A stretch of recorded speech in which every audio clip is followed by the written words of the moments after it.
Salut tout le monde, c'est Raito, on se retrouve pour la review du chapitre 152 de Fairy Tail, la quête de 100 ans. Si je suis pas aussi dynamique que d'habitude tout ça, c'est juste que j'ai la grippe, donc vous inquiétez pas. Donc on va parler de ce chapitre qui était vraiment très cool et tout, qui signe probablement la fin de l'arc Virnes. Donc en tout cas n'hésitez pas à liker un maximum la vidéo si jamais elle vous plaît et à vous abonner si vous aimez Fairy Tail. On en parle à chaque chapitre et bien évidemment qu'on parlera de Fairy Tail, la quête de 100 ans encore longtemps, que ce soit en manga et même quand ça arrivera en animé, il y aura des reviews, bien évidemment, en tant que fan de Fairy Tail. Mais on a un chapitre qui va conclure le combat entre Natsu et Virnes. Virnes, le dieu dragon de l'or, où du coup, lui, il va balancer de grosses attaques quand même, il va bombarder un peu partout, et même carrément faire en sorte que le ciel devienne de l'or, et il va littéralement même transformer tout le monde en or. Voilà, tout le monde va commencer à se transformer en or. C'est vrai que c'est un truc qui a été pas mal demandé, les gens voulaient que pour montrer sa puissance, les gens commencent à se transformer en or et tout, ce qui va être le cas finalement, puisque on a tous les persos qui vont petit à petit commencer à se transformer en or, qui vont être touchés et qui ne pourront plus bouger, qui ne pourront plus combattre. Même Natsu est touché, Happy aussi, mais bon, Happy peut encore voler et donc du coup transporter Natsu. Et ce que j'aime bien, c'est déjà que effectivement il peut parler, le dieu dragon. C'est vrai qu'il ne parlait pas jusque là, mais Virnes a bien parlé et il n'aime pas les humains. Clairement il le dit, c'est des abominations, tout ça, il n'aime pas les humains. Au moins ça c'est clair, net et précis, il veut juste les anéantir. Et donc du coup on a Natsu qui va foncer sur Virnes et qui va demander à Happy de le jeter directement dans sa bouche au moment de son attaque. Ouais, ça paraît un petit peu fou, sauf que en réalité, en fait, quand il ferme les yeux, il voit Athéna et surtout, Athéna est toujours ici. Rappelez-vous d'Athéna, mais en fait, c'est vrai que c'est quelque chose finalement on en avait déjà parlé, je crois, du fait que peut-être qu'Athéna pourrait interagir dans le combat, puisqu'elle est elle a quand même servi de réceptacle, donc peut-être qu'elle est encore là quelque part, et c'est effectivement le cas. Puisque du coup il va vouloir faire un souffle d'or, sauf qu'en fait ça va être non pas un souffle d'or qui va sortir de lui, mais un souffle de flamme dorée.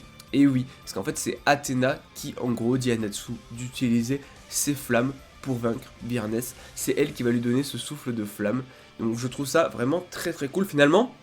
En fait, ils vont réussir à le battre uniquement grâce à Athéna, parce que si Athéna n'avait pas du coup été présente ici pour du coup nous donner les flammes à Natsu, et donc si elle n'avait pas servi de réceptacle, en fait ils n'auraient pas réussi à le vaincre. Voilà, je le dis clairement.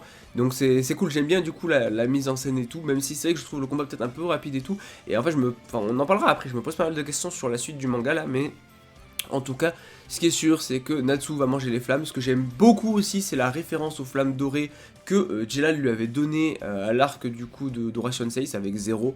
Parce que du coup, Jelal pense à ça quand il voit les flammes dorées et j'aime beaucoup la ref. Parce que c'est la flamme des péchés, un petit peu comme Jelal l'avait donné du coup à Natsu, sa flamme des péchés. Parce que là, Athéna, elle a commis quelques péchés, peut-être que... Voilà, on verra si c'est ça, mais en tout cas, j'aime beaucoup. Il va manger les flammes, donc Natsu qui est toujours en Dragon Force, c'est cool qu'ils soient en Dragon Force. Et donc, du coup, il va utiliser la technique du point d'instructeur du roi dragon de feu, le Enryoho no Hoken. Il va l'exploser dans une double planche qui est incroyable. La double planche, elle est juste folle. Il semble être vaincu, donc ça semble être la fin de l'arc, et en fait...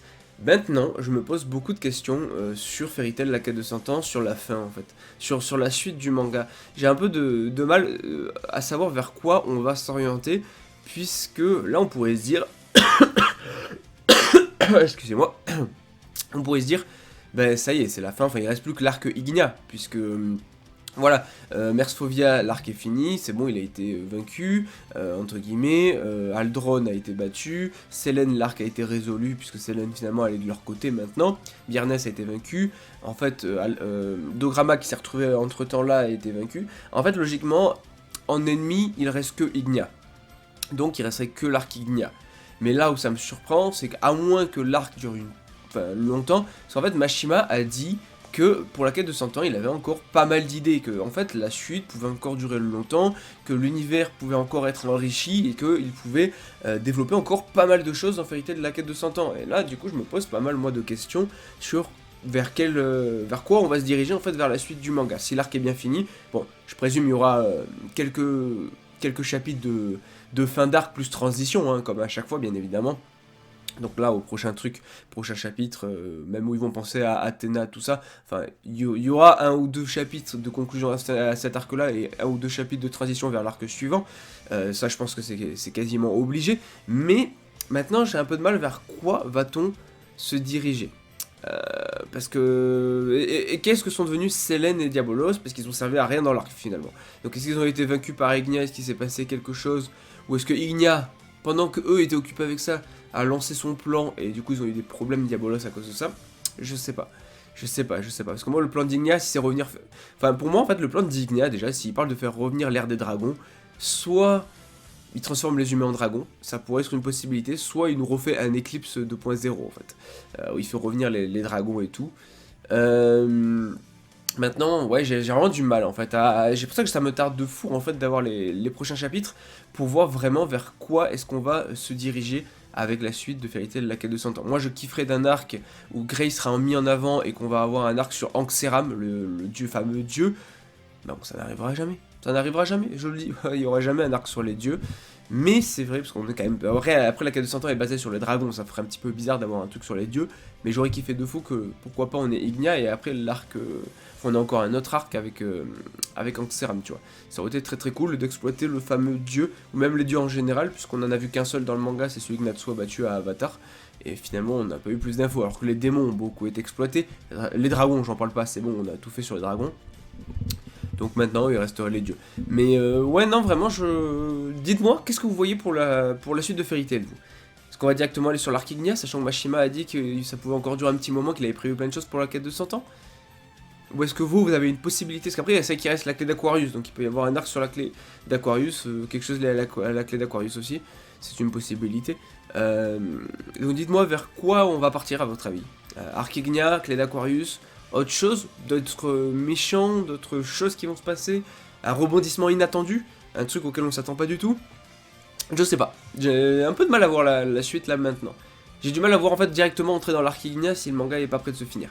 Ça me paraîtrait un peu bizarre et un peu gros, au moins que l'arc Ignia soit un gros arc découpé en plusieurs arcs. Mais voilà. En tout cas, chapitre qui était très très cool, encore une fois, et très hâte d'avoir la suite, et on n'oublie jamais, jamais, jamais, mais Fairy Tail, c'est la vie.